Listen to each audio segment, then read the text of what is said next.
भारतीय न्यूज, सीधा, सटीक और निष्पक्ष। जब जब आधुनिक भारत के निर्माताओं की बात होगी, उसमें देश के प्रथम प्रधानमंत्री जवाहरलाल नेहरू की चर्चा जरूर होगी। जवाहरलाल नेहरू देश के पहले प्रधानमंत्री ही नहीं थे, बल्कि वह महान स्वतंत्रता सेनानी भी थे, जिन्होंने अंग्रेजों के खिलाफ देश के लिए आज़ादी की लड़ाई लड़ी। दुनिया के तमाम सुखों को छोड़कर जवाहरलाल नेहरू ने देश की स्वतंत्रता को ज़्यादा महत्व दिया, और यही कारण रहा कि वे आज़ादी की लड़ाई में कूद गए। जवाहरलाल नेहरू महात्मा गांधी से काफ़ी प्रभावित थे। प्रधानमंत्री बनने के बाद जवाहरलाल नेहरू ने देश के लिए कई ऐसे फैसले लिए जिसकी वजह से आज भारत की नींव काफ़ी मजबूत है। देश के पहले प्रधानमंत्री के बारे में कुछ अनछुए किस्से भी हैं जिसके आपको जानना चाहिए। जवाहरलाल नेहरू चीज़ों को बर्बाद करना बिल्कुल पसंद नहीं करते थे। नेहरू के सुरक्षा अधिकारी रहे के.एम. रुस्तम जी अपनी किताब आई वाज नेहरू शैडो में लिखा कि जब जवाहरलाल नेहरू 63 साल के थे तब वे 33 साल के लगते थे। लिफ्ट का वे इस्तेमाल बिल्कुल नहीं करते थे। एक बार डिब्रूगढ़ की यात्रा के दौरान उनका सिगरेट केस लेने के लिए उनके कमरे में मैं गया तो देखा कि उनका सहायक हरी उनके फटे मौजों का सिलाई कर रहा था। आदाब सलाम, मैं हूँ चांद हसन। चर्चित चेहरे के विशेष एपिसोड में हम बात करेंगे आज चाचा नेहरू की।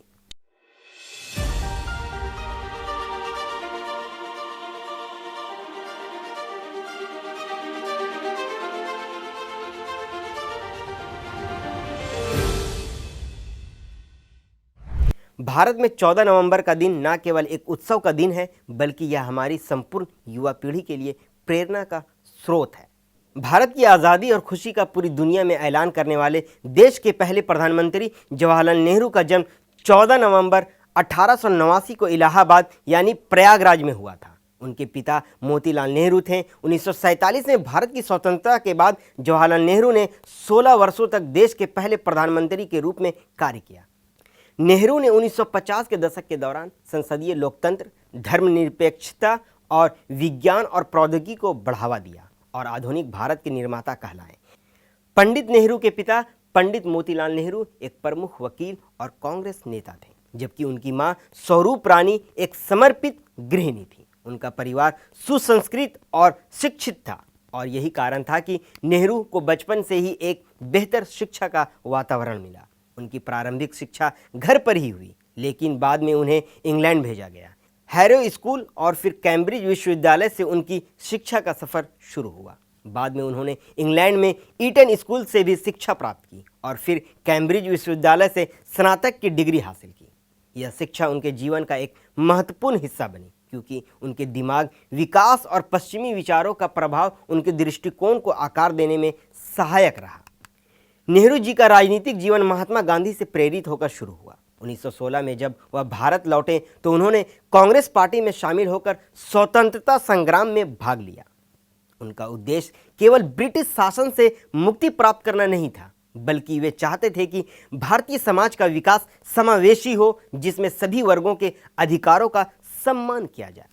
उनका मानना था कि भारत को एक सशक्त और आत्मनिर्भर राष्ट्र बनाने के लिए शिक्षा, विज्ञान और उद्योग में नवाचार आवश्यक है।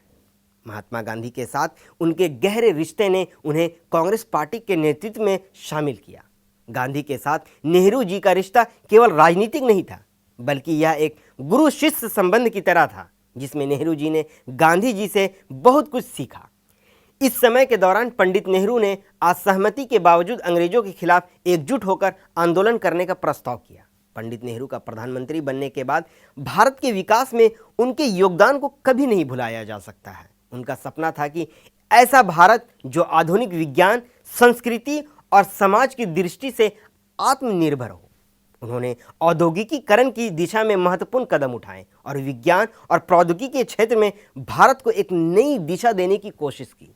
इसके अलावा उन्होंने कई औद्योगिक संस्थान जैसे भारतीय औद्योगिक संस्थान यानी आईआईटी और भारतीय विज्ञान संस्थान यानी आईआईएससी की स्थापना की, जो आज भी दुनिया भर में भारत के उत्कृष्ट शिक्षा संस्थानों के रूप में मान्यता प्राप्त है। नेहरू जी के शासनकाल में भारत ने कई क्षेत्रीय और अंतर्राष्ट्रीय विवादों को समाधान शांतिपूर्वक तरीके से किया। उनका दृढ़ विश्वास था कि किसी भी युद्ध या संघर्ष से बेहतर है कि हम बातचीत और कूटनीति के माध्यम से समस्याओं का समाधान करें। पंडित नेहरू की विदेश नीति ने भारतीय राजनीति को एक नया आयाम दिया। उन्होंने नैतिक विदेश नीति को बढ़ावा दिया और भारत को वैश्विक मंच पर एक प्रभावशाली आवाज बनाने का काम किया। उनका मानना था कि भारत को किसी भी सामरिक गुट में नहीं बंधना चाहिए, बल्कि उसे अपनी स्वतंत्रता विदेश नीति को कायम रखना चाहिए। 1950 के दशक में उन्होंने पंचशील सिद्धांत की स्थापना की, जिसका उद्देश्य शांति और सहयोग के सिद्धांतों के आधार पर देशों के बीच संबंध स्थापित करना था। उन्होंने न केवल एशिया में बल्कि दुनिया भर में संघर्षों के समाधान में सक्रिय भूमिका निभाई। पंडित नेहरू बच्चों के प्रति अपने विशेष स्नेह के लिए प्रसिद्ध थे। उन्हें बच्चों के साथ समय बिताना बहुत अच्छा लगता था और वे बच्चों के लिए हमेशा एक रोल मॉडल थे। उनके योगदान को देखते हुए उनके जन्मदिन 14 नवंबर को बाल दिवस के रूप में मनाया जाता है। यह दिन हमारे बच्चों के अधिकारों और उनके उज्जवल भविष्य की दिशा में काम करने का दिन है। उनका मानना था कि बच्चों का उज्जवल भविष्य भारत के उज्जवल भविष्य से जुड़ा हुआ है। पंडित नेहरू का योगदान न केवल भारतीय राजनीति और समाज में था, बल्कि उनकी सोच और दृष्टि ने पूरी दुनिया में भारतीय संस्कृति और सभ्यता को एक नई पहचान दी। उन्होंने यह सुनिश्चित किया कि भारत की राजनीति और समाज में समानता और न्याय का माहौल बने। उनकी नीतियों ने शिक्षा, विज्ञान और उद्योग में भारत को एक नई दिशा दी, जिससे आज भी हम लाभान्वित हो रहे हैं। पंडित नेहरू का निधन 27 मई 1964 को हुआ था। यह भारत के लिए एक बड़ा सदमा था।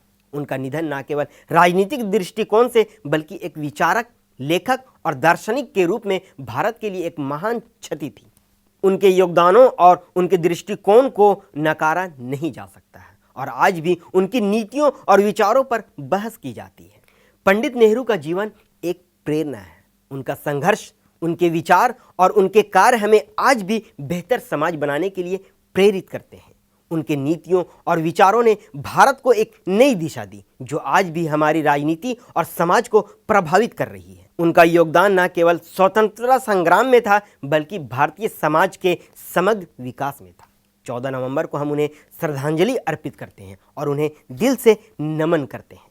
अब हम मिलेंगे अगले एपिसोड में एक नए मुद्दे और नए शख्सियत के साथ। हमें दीजिए इजाज़त।